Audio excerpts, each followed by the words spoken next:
Typical acute gonorrheal urethritis. Onset: a tickling, teasing, itchy irritation is felt at the orifice of the urethra. The lips of the meatus are found adherent, or a bluish, sticky discharge is seen between them. A slight stinging is felt on urination. The lips of the meatus now swell slightly and redden. The quantity of discharge increases, and it becomes frankly purulent. The meatus feels hot and sore. The pain on urination increases.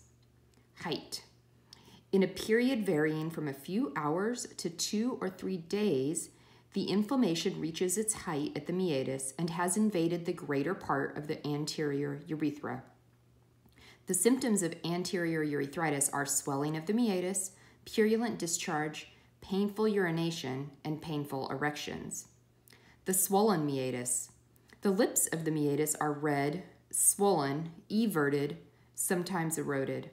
Their tumefaction is almost pathognomonic of gonorrhea. It begins with the disease and usually subsides during the 2nd or 3rd week, long before the subsidence of the inflammation of the deeper portion of the urethra.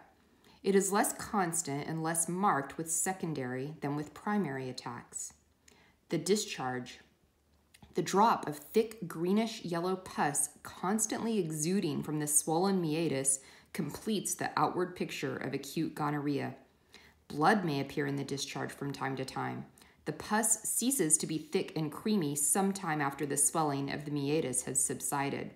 It becomes less in quantity and more watery and opalescent in quality as the acute inflammation of the anterior urethra declines. The pain on urination: the urethral mucous membrane is swollen, sensitive, and eroded. Hence, the passage of urine is painful, the stream slow and obstructed. The pain due to anterior urethritis reaches its height within 10 to 14 days and begins to subside between the 14th and the 25th day. The painful erections: the urethral inflammation encourages nocturnal erections. The inflamed membrane is relatively inelastic, hence these erections are exceedingly painful.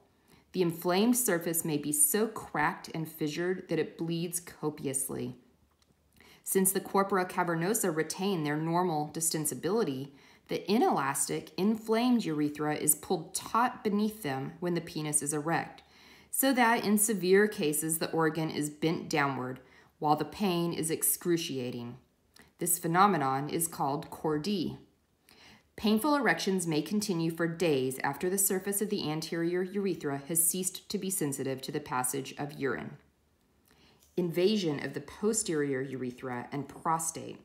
It is clinically impossible to distinguish acute posterior urethritis from acute prostatitis, and although in some instances the posterior urethra is involved and the prostate apparently spared, this cannot be determined until after the disease has become chronic. The frequency of posterior urethritis in acute gonorrhea is estimated variously. Van der Poel estimates it at 60%. Wasidlo quotes various authors at from 86% to 92%. Prostatitis is estimated to complicate about 70% to 80% of acute posterior urethritis, though Colombini places it as low as 36%. The confusion in these figures is due to the various means of examination employed.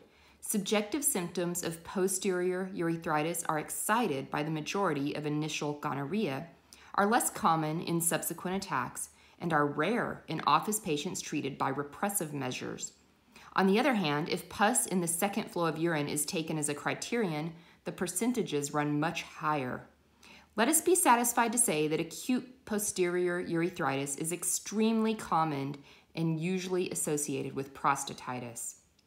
Posterior urethritis usually appears between the 5th and the 15th day of acute gonorrhea. Symptomless cases. The figures given in the preceding paragraph illustrate the frequency with which gonorrhea invades the posterior urethra without causing subjective symptoms. The evidence of this invasion is pus in the second flow of urine or palpable enlargement of the prostate. It is probable that in these symptomless cases, the prostatic urethra is only mildly inflamed, the trigone spared altogether. Symptoms of acute posterior urethritis and trigonitis, cystitis. The symptoms of acute gonorrheal posterior urethritis, trigonitis, or cystitis are all referable to the irritation at the bladder neck. This causes frequent and urgent urination, painful urination, and terminal hematuria. Frequent and urgent urination. So long as the pain of urination is due solely to anterior urethritis, the patient urinates as rarely as possible. When it is due to posterior urethritis, he must urinate frequently. As soon as a relatively small amount of urine has collected in the bladder, an urgent call to urinate is felt, a call that will not be denied. If the victim does not quickly acquiesce, he irrigates his trouser leg. The frequency of this urgent call may be so great that the patient dribbles away a few drops of purulent urine every 10 to 15 minutes, night and day. A frequency of less than once in 2 hours may be accounted mild. Painful urination. The pain of posterior urethritis is more constant than that of anterior urethritis and is often referred to some point on the surface of the body, usually the perineum, the anterior urethra just back of the glands, or the epigastrium. The pain at urination in posterior urethritis has several striking characteristics. It appears before urination, as we have just seen, in the form of urgency. During urination, the posterior urethra can be more exquisitely sensitive than the anterior urethra, but it is at the end of urination that the full force of this pain is felt. As the muscles of the bladder and urethra contract to expel the last drops of urine, the inflamed surface is violently wrenched. The resultant pain, like that of anal fissure, is a spasm or series of spasms that may last for many seconds after the bladder has emptied itself. In severe cases, the patient may be said to pass from one terminal urinary spasm to another. Terminal hematuria. The intensity of the inflammation, together with the incessant trauma of the frequent urination, often excite bleeding from the posterior urethra. This bleeding may be constant or intermittent. In either case, the amount of blood lost is not great, and the 3-glass test reveals terminal hematuria, i.e., whether the body of the urine be bloody or not, the last jet is almost pure blood. Terminal hematuria is caused by terminal spasm. The decline. The inflammation subsides first where it first began, i.e., at the meatus. The meatal inflammation often disappears in the 2nd or 3rd week, while the inflammation is elsewhere at its height. In the rest of the anterior urethra, the inflammation usually begins to decline in the 3rd or 4th week. The discharge becomes thinner and more watery, the erections less painful. The pain, frequency, and bleeding that mark posterior urethritis may begin to diminish at almost the same time.